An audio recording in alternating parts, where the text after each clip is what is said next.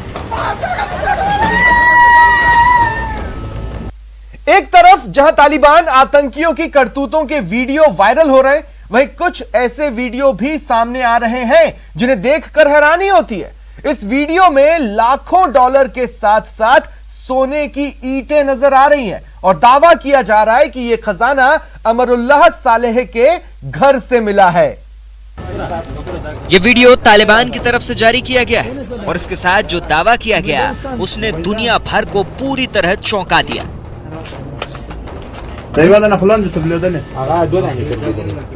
ये वो खजाना है जिसे तालिबान के लड़ाकों ने उस घर से बरामद करने का दावा किया है जहां से तालिबान के खिलाफ जंग लड़ने का ऐलान किया जा रहा था।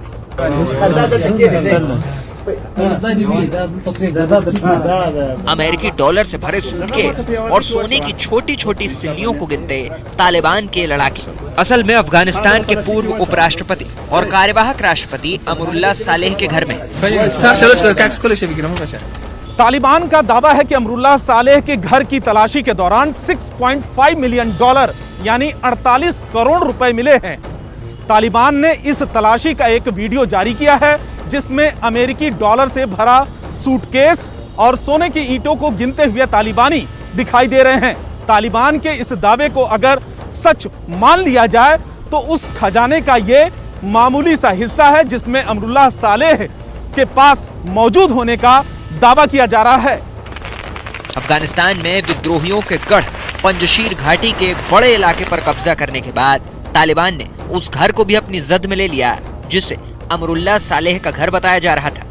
घर की तलाशी के दौरान तालिबान के लड़ाकों को सालेह के घर से सोने की छोटी छोटी प्लास्टिक की ईंटें भी मिली हैं।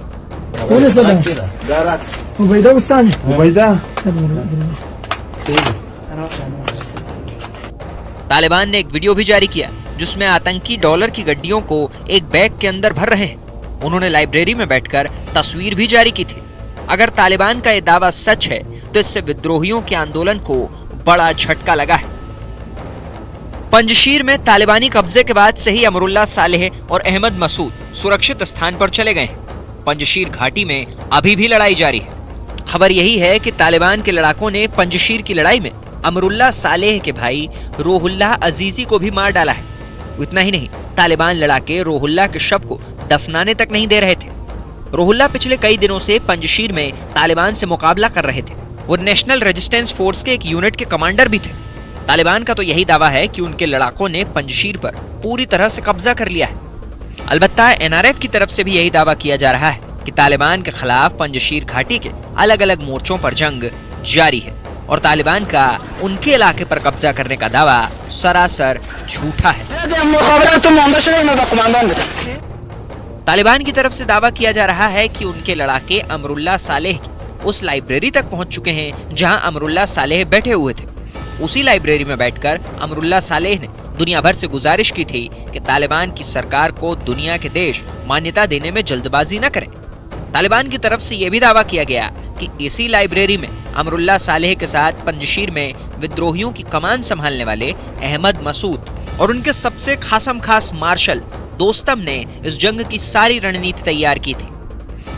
इस सिलसिले में कुछ रोज पहले ही अमरुल्लाह सालेह की तरफ से एक वीडियो भी जारी किया गया था जिसमें उन्होंने खुद को अफगानिस्तान का कार्यवाहक राष्ट्रपति होने का ऐलान तो किया ही था, साथ ही पंजशीर से अपनी लड़ाई जारी रखने की घोषणा भी की थी।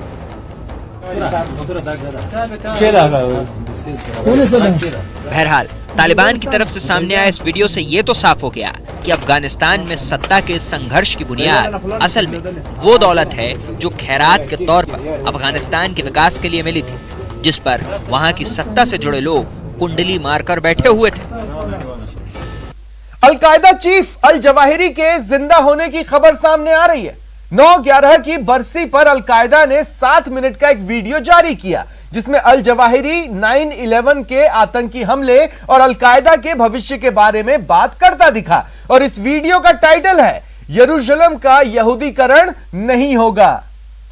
Al Qaeda chief Ayman al Zawahiri का वीडियो सामने आने के बाद दुनिया भर में हड़कंप मच गया है। अल जवाहिरी का वीडियो सामने आने के बाद एक बार फिर ये सवाल उठने लगे हैं कि क्या वाकई अल जवाहिरी अभी भी जिंदा है या फिर ये अलकायदा का कोई नया प्रोपेगेंडा है।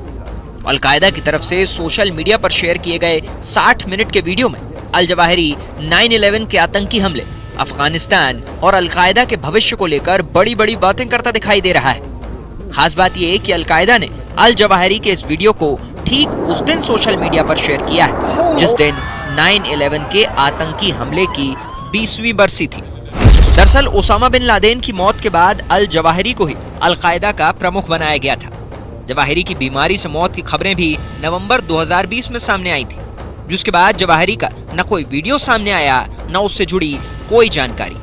लेकिन अमेरिका में 9/11 हमले की बरसी के दिन अलकायदा ने अल जवाहिरी का नया वीडियो जारी किया है जिसमें अल जवाहिरी पूरी तरह स्वस्थ दिखाई दे रहा है और अमेरिका के खिलाफ जहर उगलता नजर आ रहा है।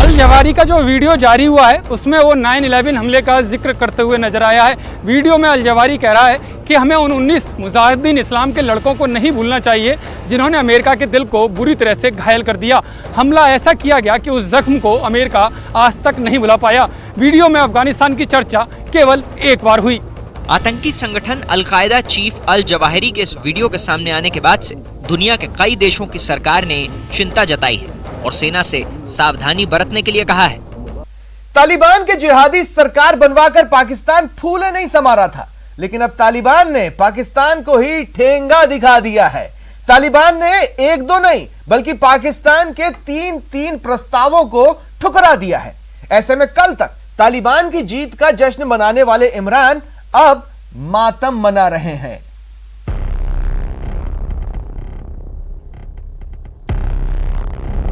अगर अल्लाह ने पाकिस्तान पे करम किया है बनिस्बत बाकी दुनिया के, तो हमें उसका शुक्र अदा करना चाहिए।